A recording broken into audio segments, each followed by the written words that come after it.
Hello everyone, I hope you all are doing great. So in this lecture we will be talking about currency depreciation and currency appreciation. Let's start with it.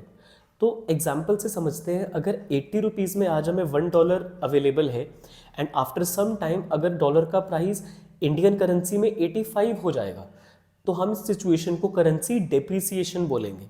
और अगर 85 की जगह currency का rate 75 हो जाता, मतलब जो dollar हमें पहले 80 रुपीज़ में मिल रहा था वो डॉलर के लिए अब हमें 75 रुपीज़ पे करने होंगे, तो हम उस सिचुएशन को क्या बोलेंगे? Currency appreciation. बेटा ज़्यादा प्राइस पे करना हमारे अपने इंडियन रुपी के लिए एक डेप्रिसिएशन है, हमारे इंडियन रुपी की वैल्यू कम हो गई। बट अगर हमें कम प्राइस देना पड़ेगा for the same dollar, 80 rupees की जगह 75 देना पड़ेगा, तो वो हमारी करेंसी के लिए एक अच्छी बात है and will call this as currency appreciation. अब अगर 80 रुपीज़ की चीज़ आपको 75 रुपीज़ में मिलेगी, तो आप सब स्टूडेंट्स ने 11th क्लास में एक लॉ पढ़ा था, law of demand. Whenever price of a commodity decreases and we keep other factors constant then its demand is suppose to rise. Price कम होता है तो डिमांड बढ़ती है। 80 रुपीज़ के रेट पे जितने डॉलर की डिमांड हो रही थी उससे ज़्यादा डिमांड कब होगी? जब डॉलर के लिए आपको 80 की जगह 75 पे करना हो। और आप डिमांड को कम कब करोगे? जब प्राइस ज़्यादा हो जाएगा। अगर 80 रुपीज़ से प्राइस 85 हो जाएगा डॉलर का, that is also the forex rate, जो 80 से 85 हो गए, तो आप डिमांड कम करोगे। प्राइस इंक्रीज होता है तो लॉ ऑफ डिमांड कहता है कि डिमांड कम हो जाती है। But at the same time एक लॉ ऑफ सप्लाई भी होता है, जो कम प्राइस पे सप्लाई को कम कर देता है, ज़्यादा प्राइस पे सप्लाई को ज़्यादा कर देता है। प्राइस और डिमांड का इन्वर्स रिलेशनशिप होता है, बट प्राइस और सप्लाई का डायरेक्ट रिलेशनशिप होता है। मैं एक डिटेल में एग्जांपल से इसको समझाता हूँ, ठीक है। आप जैसे इंडिया में अभी रहते हो, आपको अमेरिका से कुछ इंपोर्ट करवाना था, और अगर आज के दिन एक्सचेंज रेट 80 रुपीज़ चल रहा है फॉर $1, और आपको जो बाहर से सामान इंपोर्ट करवाना है इंक्लूडिंग शिपिंग, इंश्योरेंस और कॉस्ट, आपको $1000 का अमाउंट पे करना पड़ेगा। और अगर एक्सचेंज रेट 80 रुपीज़ का है तो $1000 के लिए आपको कितना इंडियन रुपी पे करना पड़ेगा? 80,000। 80,000 इंडियन रुपी जब आप पे करोगे तो आपको $1000 मिलेंगे, then you will be able to import that product from America. But at the same time अगर हम कुछ टाइम पीरियड के लिए वेट कर लेते, लेट्स से अ वीक और 2, और रेट रिड्यूस हो गया 80 की जगह 75, तो बेटा प्रोडक्ट अगर $1000 का ही है इंक्लूडिंग शिपिंग, इंश्योरेंस, एवरीथिंग, तो now this time you don't have to pay 80,000, you only have to pay 75,000 for the same product. Product $1000 का है, पर when the exchange rate is 80 तो आपको पे करना पड़ेगा 80,000। But when the exchange rate is reduce to 75, you have to pay only 75,000। 5,000 rupees का आपको benefit हो रहा है, आप ही की तरह और लोगों को बेनिफिट हो रहा है। तो हम इंडिया में बाहर से सामान इंपोर्ट करवाने में इंटरेस्टेड होंगे जब कम प्राइस हमें पे करना पड़ेगा। और प्राइस कम होने का मतलब है जब फॉरेक्स रेट की वैल्यू कम होगी, इंडियन रुपी की वैल्यू में हम इंप्रूवमेंट कंसीडर करेंगे। अगर हमें डॉलर के लिए 80 की जगह 75 पे करना होगा तो हमारी करेंसी के लिए ये एप्रिसिएशन है, और काफ़ी लोग इसका बेनिफिट लेंगे, हम बाहर से सामान इंपोर्ट करवाएंगे। Is it understood? अब मैं आपको डिफरेंट एग्जाम्पल बताता हूं डेप्रिसिएशन के एंगल से। अगर 80 रुपीज़ की जगह रेट 85 हो जाता तो क्या आप इंटरेस्टेड होते बाहर से सामान इंपोर्ट करवाने के लिए? आप गुड्स एंड सर्विसेज के लिए इंटरेस्टेड नहीं होते इंपोर्ट करने के लिए। क्यों?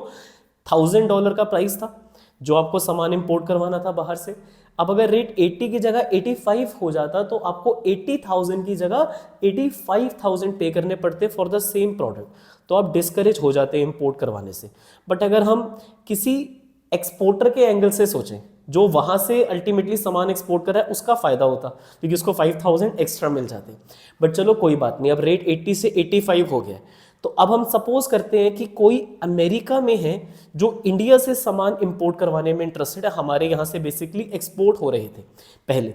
अब अगर रेट 80 था और अगर किसी को कोई प्रोडक्ट इंडिया में खरीदना था 80,000 रुपीज़ का जो अमेरिका जाएगा including shipping, insurance and cost include करके, इंडियन करेंसी में वैल्यू है 80,000 जब वो इंडिया से यूएसए में जाएगा प्रोडक्ट, तो यूएसए से हमें आएंगे $1000 जो कि 80,000 इंडियन करेंसी में कन्वर्ट हो जाएंगे और हम उसे सामान सेल कर देंगे, एक्सपोर्ट करके भेज देंगे।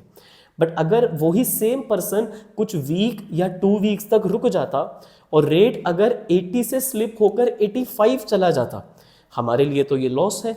आप लोगों को ऐसा लग रहा होगा ना। बट अगर मैं ऐसा बोलूं कि वो $1000 जो पहले 80,000 में चेंज हो रहे थे, अब वही सेम $1000 बेटा 80,000 में चेंज होंगे या 85,000 में चेंज होंगे? 85,000 में चेंज होंगे। तो उस पर्सन के एंगल से सोचो कि अगर वो पहले $1000 में कुछ सामान परचेज करता तो वो 80,000 रुपीज के गुड्स परचेज करता। अब वही सेम $1000 वो कितने में एक्सचेंज करवा सकता है? फॉर 85,000 इंडियन रुपी, बिकॉज अब जो रेट है वो 80 से स्लिप होकर 85 चला गया। हमारे लिए ये डेप्रिसिएशन है, बट उनकी करेंसी के लिए तो एप्रिसिएशन है। हम अगर 5 रुपीज़ एक्स्ट्रा हमें पे करने पड़ रहे हैं तो 5 रुपीज़ एक्स्ट्रा उन्हें मिल भी तो रहे हैं अब। तो अगर करेंसी डेप्रिशिएट हो जाती है, मतलब 80 की जगह हमें 85 पे करना पड़ेगा, तो इसमें हमारा नहीं उनका बेनिफिट है। तो हमारे यहाँ से एक्सपोर्ट्स बढ़ जाएंगे।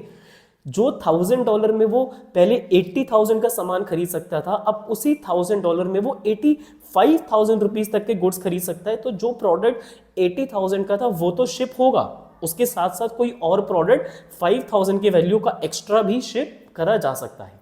समझ रहे हो बेटा?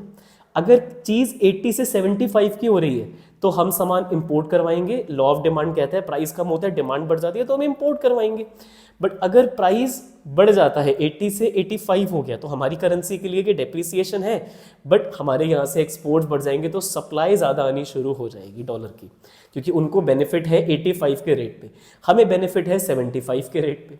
जब हमें कम प्राइस देना पड़ेगा तो हम मंगवाएंगे, जब उन्हें अच्छा प्राइस मिलेगा तो वो ज़्यादा मंगवाएंगे। Is it understood? सिर्फ इंपोर्ट एक्सपोर्ट ही नहीं, अगर रेट 80 से 75 होगा तो काफ़ी इंडियन लोग टूरिज्म के लिए बाहर जाने में इंटरेस्टेड होंगे, काफ़ी इंडियन लोग वहाँ इन्वेस्टमेंट करने में इंटरेस्ट दिखाएंगे। बिकॉज पहले अगर उन्हें एग्जांपल लेते हैं, $10,000 में कोई रेस्टोरेंट स्टार्ट करना था यूएस में और रेट 80 रुपीज़ चल रहा था, तो पहले उन्हें 8 लाख रुपीज़ देने पड़ते, तब उन्हें $10,000 मिलते और वो वहाँ अपनी इन्वेस्टमेंट स्टार्ट करते, रेस्टोरेंट स्टार्ट करते। बट अगर रेट 75 हो जाएगा तो अब आपको 8 लाख नहीं 7.5 लाख में $10,000 मिल जाएंगे, तो आपके 50,000 रुपये बच गए, तो आप और ज़्यादा वहाँ इन्वेस्टमेंट करने में इंटरेस्ट शो करोगे, तो अल्टीमेटली इन्वेस्टमेंट्स बढ़ जाएंगी। ठीक है, आपके यहाँ इंडिया में इंपोर्ट्स बढ़ जाएंगे, आप वहाँ जाने में इंटरेस्ट दिखाओगे, टूरिज्म बढ़ जाएगा। तो एप्रिसिएशन से करेंसी का आउटफ्लो बहुत बढ़ जाता है, डिमांड बहुत बढ़ जाती है।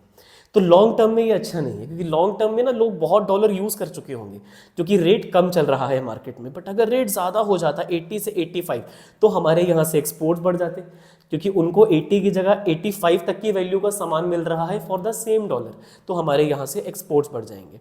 और हमारे यहाँ टूरिज्म के लिए भी वो लोग आने में इंटरेस्टेड होंगे, क्योंकि अगर वो पहले $1,000 लाते, हम उन्हें 80,000 रुपीज़ इंडियन रुपी ऑफर करते, बट अब उसी सेम $1,000 के लिए हम उन्हें ऑफर करेंगे 85,000 इंडियन रुपी, बिकॉज रेट अब 80 से 85 हो गया, डेप्रिसिएशन की बात कर रहे हैं। And eight the same time बेटा यहाँ पर इन्वेस्टमेंट भी बढ़ जाएंगी। पहले कोई पर्सन यूएसए से इंडिया में $10,000 अगर लेकर आता तो वो कन्वर्ट करवा के 8 लाख इंडियन रुपी होते। अब for the same $10,000 we are offering him 8,50,000 उन्हें हम एक्स्ट्रा दे रहे हैं, तो अब और ज़्यादा इंडिया में इन्वेस्टमेंट्स इंक्रीज हो जाएंगे। तो एक तरीके से देखा जाए तो डेप्रिसिएशन के लॉन्ग टर्म में बेनिफिट्स होते हैं, एप्रिसिएशन के शॉर्ट टर्म में बेनिफिट्स होते हैं। लॉन्ग टर्म में एप्रिसिएशन से ना आउटफ्लो बहुत हो जाता है करेंसी का, तो वो लॉन्ग टर्म में ठीक नहीं है। डेप्रिसिएशन से शॉर्ट टर्म में तो दिक्कत होती है, ठीक है, बट एक्सपोर्ट्स बढ़ने की वजह से, इन्वेस्टमेंट्स बढ़ने की वजह से लॉन्ग टर्म में आपको बेनिफिट देखने के लिए मिलता है। Now let me explain from the notes. Currency अगर डेप्रिशिएट होगी तो जो आपकी डोमेस्टिक करेंसी है उसकी वैल्यू बेटा कम हो रही है, और अगर करेंसी एप्रिशिएट होगी तो इंडियन रुपी की वैल्यू इंप्रूव हो रही है। एग्जाम्पल के लिए जैसे डॉलर एक टाइम पर 55 रुपीज़ में मिलता था, अब अगर वो 70 हो गया तो we will call it as depreciation for the Indian rupee. हमें एक्स्ट्रा पैसे देने पड़ेंगे for the same dollar. And अगर हमें कम पैसे देने पड़ रहे हैं, 60 का डॉलर अगर 55 में मिलने लग जाएगा तो हम बोलेंगे हमारे लिए ये इंप्रूवमेंट है, and we'll call it as appreciation. Fine. And then import export पे क्या इम्पैक्ट पड़ता है, इसके लिए ना मैं आपको एक बड़ी इंटरेस्टिंग शॉर्ट फॉर्म बताता हूँ, ताकि आपको बार बार सोचना ना पड़े कि डेप्रिसिएशन से एक्सपोर्ट्स बढ़ेंगे या इंपोर्ट्स बढ़ेंगे, क्या होगा। आपको यहाँ एप्रिसिएशन का ए दिख रहा है जो मैंने भी सर्कल करा है, करेंसी एप्रिसिएशन में ए देखेंगे, ठीक है। और एप्रिसिएशन से क्या होता है, इंपोर्ट्स बढ़ जाते हैं। मैंने आपको काफ़ी डिटेल में भी एक्सप्लेन करा, अगर 80 रुपीज़ का डॉलर हमें 75 में मिलेगा तो हमें बाहर से सामान मंगवाना चीप पड़ेगा, तो as a matter of fact we will start importing more goods. तो एप्रिसिएशन में अगर डॉलर 80 का 75 में मिलेगा तो हम बाहर से सामान इंपोर्ट करवाएंगे। तो AI, आजकल आर्टिफिशियल इंटेलिजेंस काफ़ी पॉपुलर टर्म चल रही है, तो AI से आप याद रख सकते हो, अगर एप्रिशिएट करेंसी हो रही है तो हम इंडिया में इंपोर्ट्स ज़्यादा करवाएंगे। तो आपको एग्जाम में MCQ के लिए, फिल इन द ब्लैंक्स के लिए आपको ज़्यादा सोचना नहीं पड़ेगा, आपको सिर्फ याद रखना है करेंसी एप्रिशिएट हुई तो हमारे यहाँ इंपोर्ट्स बढ़ गए। रीज़न मैंने आपको एक्सप्लेन कर दिया है। Depreciate on the other hand exports को बढ़ा देगा, इसके लिए कोई शॉर्ट फॉर्म नहीं है, एक याद होगी तो दूसरी ऑटोमेटिकली हो गई। एप्रिसिएशन से अगर इंपोर्ट्स बढ़ रहे हैं, डेप्रिसिएशन से एक्सपोर्ट्स बढ़ जाएंगे। 80 रुपीज़ की चीज़ अगर 85 की होगी हमें कोई फ़ायदा नहीं है, बट उनको एक्स्ट्रा सामान मिल जाएगा। पहले डॉलर में हम उनको 80 रुपीज़ के गुड्स दे रहे थे, अब उसी डॉलर में we are offering them goods worth ₹85, तो अल्टीमेटली हमारे यहाँ से एक्सपोर्ट्स और ज़्यादा इंक्रीज हो जाएंगे। तो डेप्रिसिएशन से एक्सपोर्ट्स बढ़ते हैं, एप्रिसिएशन से इंपोर्ट्स इंक्रीज होते हैं। I believe the concept of depreciation and appreciation is clear to all of you. Still, if in any case any student is having any doubt, difficulty in this topic, feel free to ask to me in the comment section or on my Insta handle. Thank you for listening me so patiently. Have a nice day.